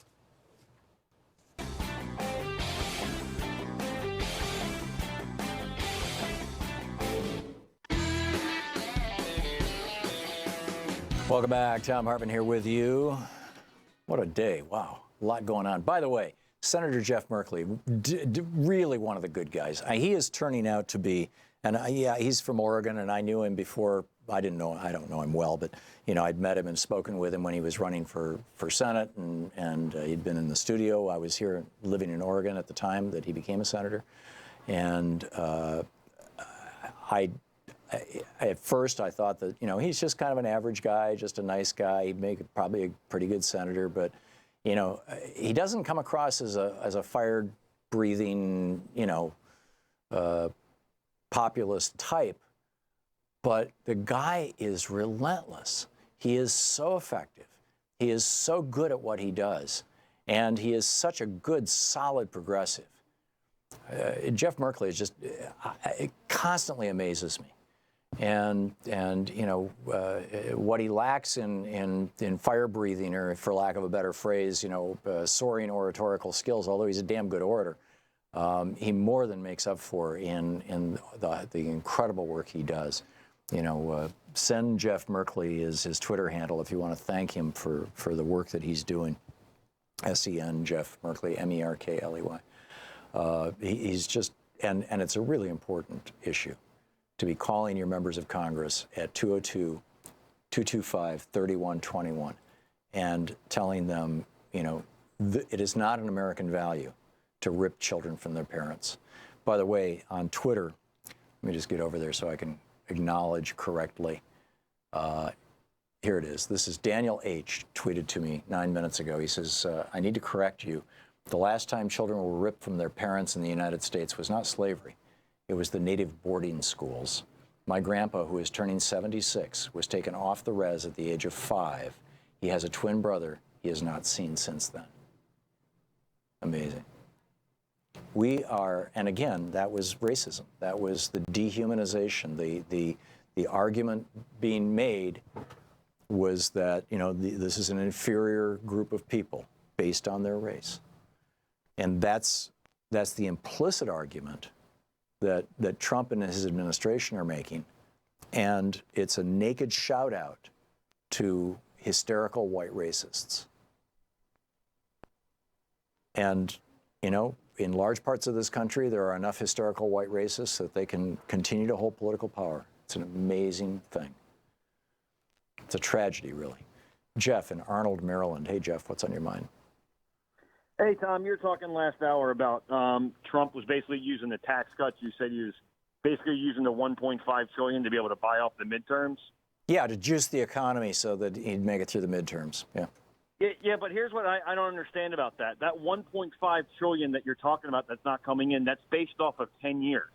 We're 4 months into this thing. No, it's $5 trillion. The 10-year cost is $5 trillion. You're talking about cost. You're talking about the amount of money that's not being paid in taxes right now, which is about $1.5 trillion. They're saying less by actually making the tax. No, it's $5 trillion. The $1.5 trillion is the amount that we're having to borrow in order to cover that.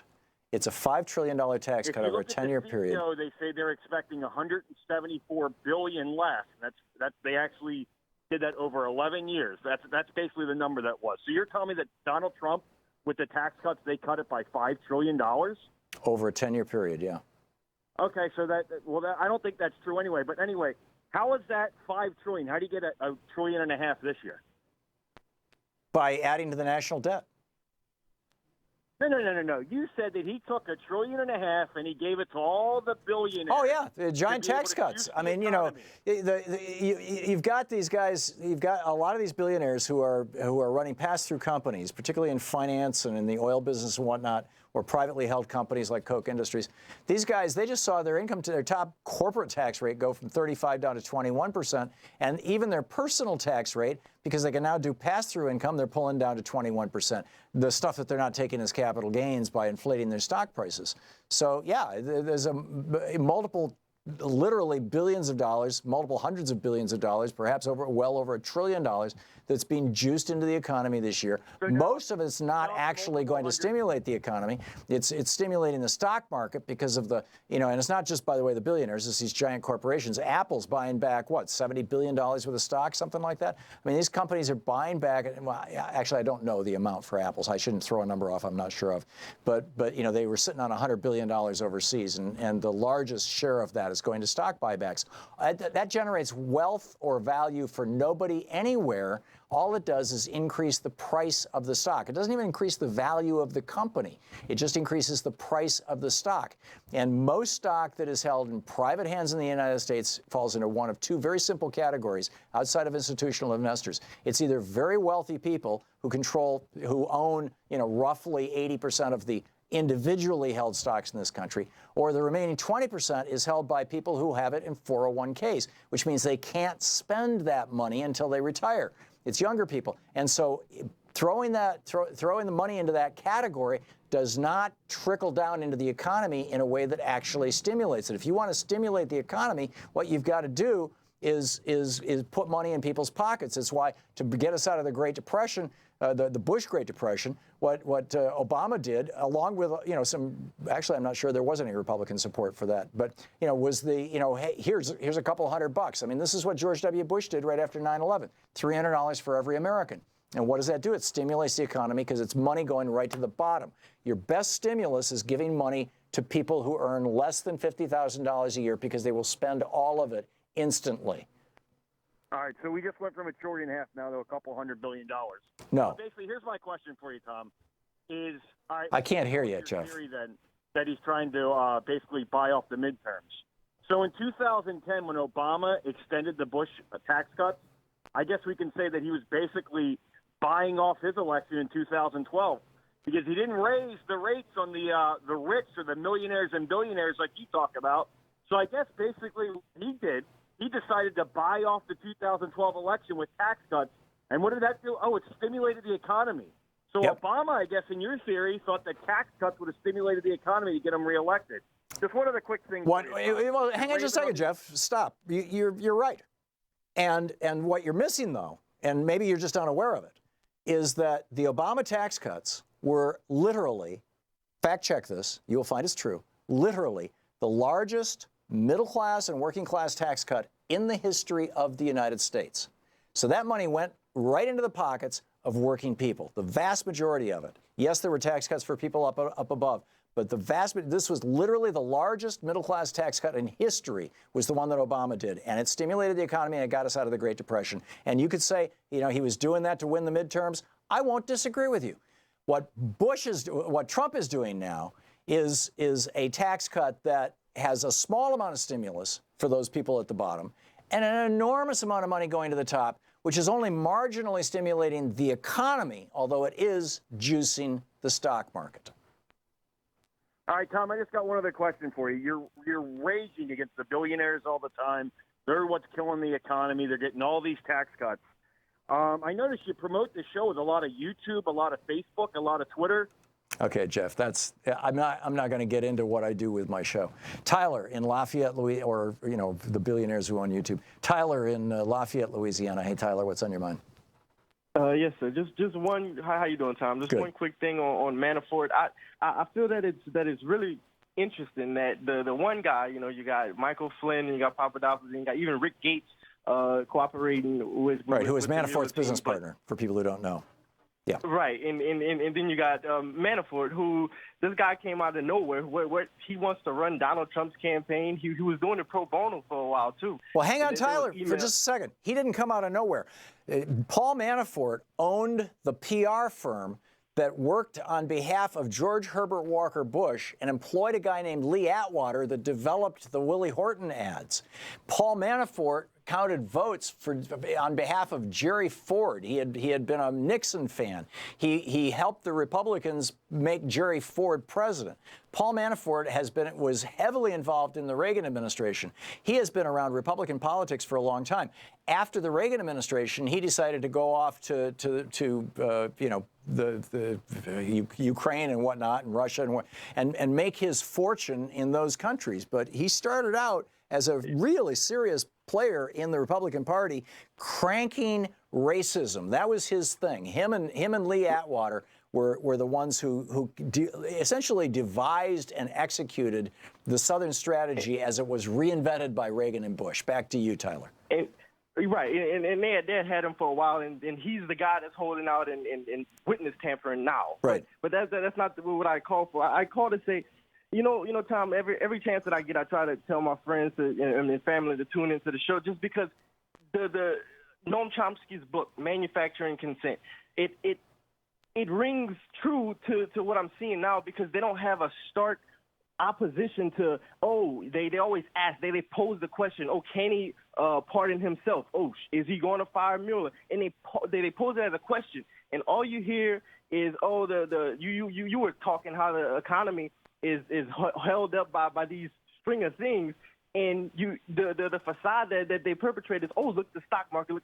And if you don't have a constant and sharp opposition to that, the people who tune in, who do go out of the way to tune in to try to get the little news that they can, and that's all you hear, it is, if they can just get a certain percentage of the American people to consent to the fact that, Trump is that, so they pass the buck.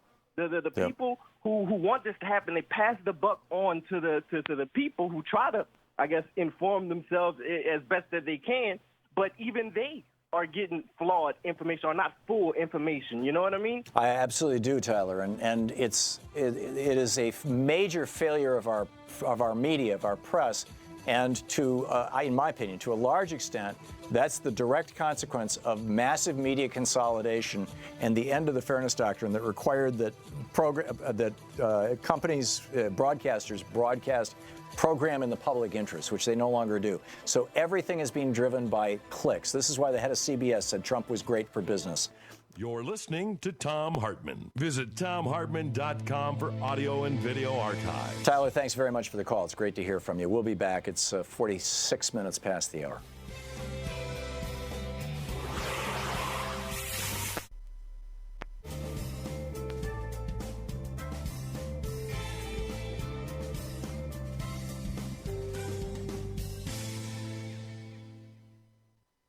And welcome back.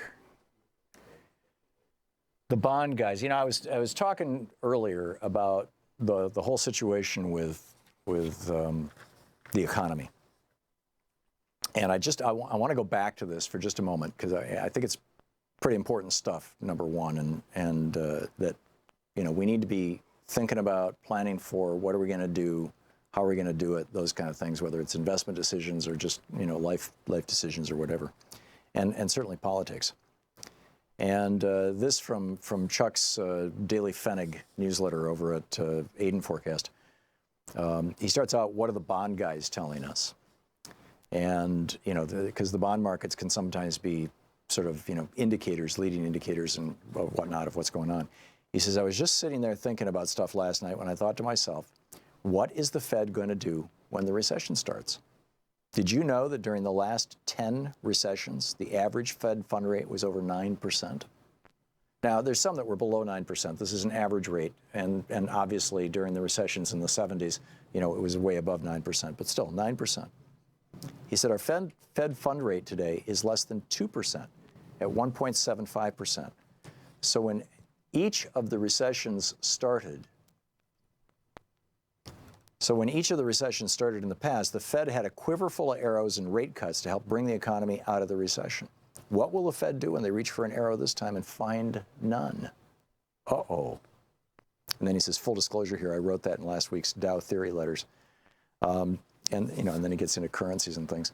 And then this stuff about the Bureau of Labor Statistics. The Bureau of Labor Statistics is claiming that 8,000 jobs were created in the month of May, and there was a 215,000 job adjustment, right? Just a tweaking of the numbers. So what? I have. Just a tweaking of the numbers. And Dennis Miller, this guy writes at the Burning Platform, which is a pretty hard right website, okay? But just because somebody's politics are right or left doesn't mean that their economics are totally nuts. And Dennis Miller over at Burning Platform writes, don't believe the BLS BS. Scanning the household data proves it is BS. If the economy was booming, the number of people not in the labor force would be declining. In other words, more people would be going back to work. As discouraged people came back into the workforce since September 2017, the employment rate has supposedly fallen from 4.2% to 3.8%. Sounds awesome, but it's just BS. Just the facts, ma'am. He says, newer jobs added since September, 1.15 million. Number of people who have left the labor force since September of last year, 1.4 million. So we've actually lost 300,000 people in the labor force. Now, when you have fewer people in the labor force and fewer people that you're counting for unemployment, well, anyhow, the participation rate has dropped back to 62.7%. The last 8 months is a pitiful 144,000 a month. So that's what's going on. And I think it's important stuff to understand, how the economy works, what the economy is doing, where this is happening, why it's happening, what's going on, and moving forward on that. We'll be back in just a minute. It's 10 minutes before the hour.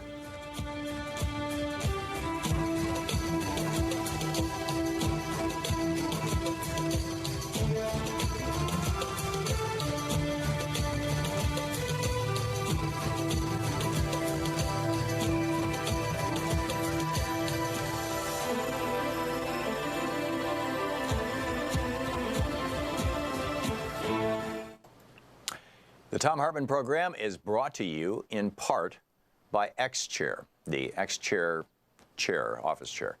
xchairtom.com is the website, xchairtom.com. Hartmann Program is brought to you in part by Super Beets. Super Beets are sourced from non-GMO beets, and they're packed with dietary nitrates, helping to produce nitric oxide for more energy, stamina, and support for healthy blood pressure levels naturally. For more information, call 800-223-8242 or visit tomsbeets.com.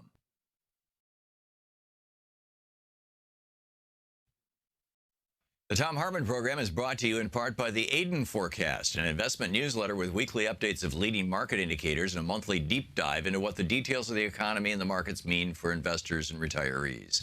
On the web at aidenmarkets.com. Want to connect with the show online? You can find the Thom Hartmann Program on Facebook, Twitter, and Instagram.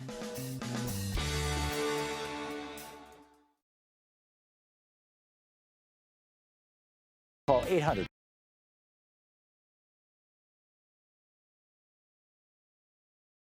The Thom Hartmann Program brought to you in part by Super Beets. Tom's Beets, THOMSBEETS.com is their website. And Roberta in Sun Lake, Arizona. Hey, Roberta, what's on your mind today? Hey, Tom. Since your question appeared about what you would like to hear that people think should happen if Trump is removed from office, ever since it was announced that he had won the election, I had been appalled, and I decided if I ever do a march, my placard would say, "Give us the president we elected." Right. Now, over 3 million of us, yes.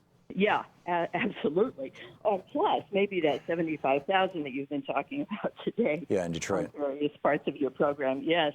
Why would that not become an option if Trump is removed from office for Hillary to... The problem is that there's no constitutional precedent for this, and even the Supreme Court has been corrupted by the Trump presidency in as much as Mitch McConnell denied Barack Obama his rightful legal constitutional appointment, Merrick Garland, who, by the way, was no flaming liberal. Merrick Garland was a right-down-the-middle guy, and denied Merrick Garland his seat and instead put on the court probably, Neil Gorsuch is probably more right-wing than anybody since the 1930s. I mean, he's more right-wing than Scalia. Scalia dressed his right-wingism up, with fancy language about originalism. Gorsuch doesn't even bother to do that. And so the problem is that it would almost certainly get thrown to the Supreme Court. And Gorsuch, you would think should recuse himself, but there's a long history. For example, when Dick Cheney had a case before the Supreme Court, he's out hunting with Clarence Thomas and Scalia, Antonin Scalia, right? Scalia and Thomas are going to the Koch brothers events before they've got, before Americans for Prosperity have issues before the Supreme Court. So what we have seen is that the right-wingers on the Supreme Court really have no respect for, independent jurisprudence, for the independence, the natural independence of a court, which is a terrible thing. But it opens a whole bunch of, a huge can of worms here, Roberta. But I think it's important for us to have this conversation. Roberta, I need to move along, but thank you for the call. Excellent question. George in Chicago. Hey, George, what's up? Well, listening to your opening half hour or so, the show reminds us all of the very deep, dark hole we're in and the unprecedented danger we're in with this illicit Trump presidency. And what to do about it is going to be long and hard and difficult, and it has to be a step at a time. The first is we've all got to vote, and the Democrats have to make darn sure that they win both houses of the Congress. And then they have to start doing the investigations to look into the three things you pointed out, messing with ballots and voting machines, the foreign influence, and, of course, Chris Kovach's interstate cross-check. Right. And continuing with Mueller's investigations and making a point of getting rid of not only Trump but Pence. And and by the way, all the other fruit of that poison tree, getting rid of Neil Gorsuch, getting rid of Scott Pruitt, getting rid of the whole bunch of them. Spot on. George, you want to make a final point here? Because I want to get one more caller in before the end of the hour. The conversation you had with the guy who was for Bernie and then voted for Trump made me think that we have to think outside the box. See, I don't, I get calls like that from people who I'm not even sure that he was telling the truth. That is a classic Republican troll, so don't take it too seriously. Thanks a lot for the call, George. Vanessa, you're on the air in Nevada. Hi, how are you? Great. What's on your mind? This thing about the family separation, the division, Mhm. I mean, this is something that America has been doing very well for many, many, many hundreds of years.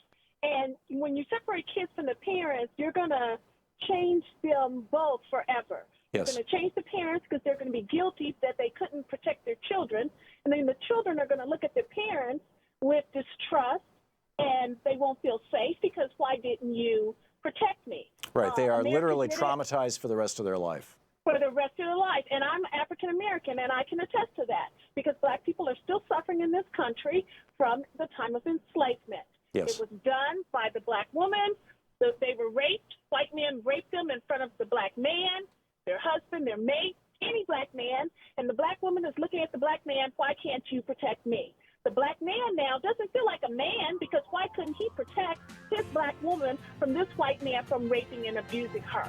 Yeah. And it's still playing out today in our community. I agree with you, Vanessa, and I think that Trump is going specifically after brown people, after Hispanics, in order to cater to that same white racist base that back in the day was committing the crimes that you so accurately described. Vanessa, thank you for the call. It's great to hear from you. Thank you all for being with us today. Some really important issues, questions, lots of good news and information.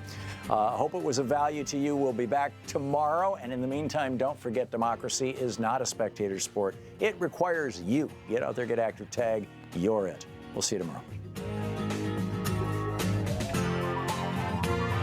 You've been listening to Thom Hartmann.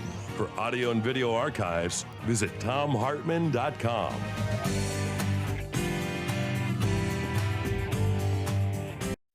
The Thom Hartmann Program is brought to you in part by the Aiden Forecast, an investment newsletter with weekly updates of leading market indicators and a monthly deep dive into what the details of the economy and the markets mean for investors and retirees. On the web at aidenmarkets.com. The Thom Hartmann Program is brought to you in part by X-Chair, the X-Chair office chair. xchairthom.com is the website, xchairthom.com. Not only are we pleased to have SuperBeets as an underwriter for our program, but it's a great product that I drink every day. Check it out at Tom's Beets, THOMSBEETS.com, or give them a call at 800-568-9889. SuperBeets.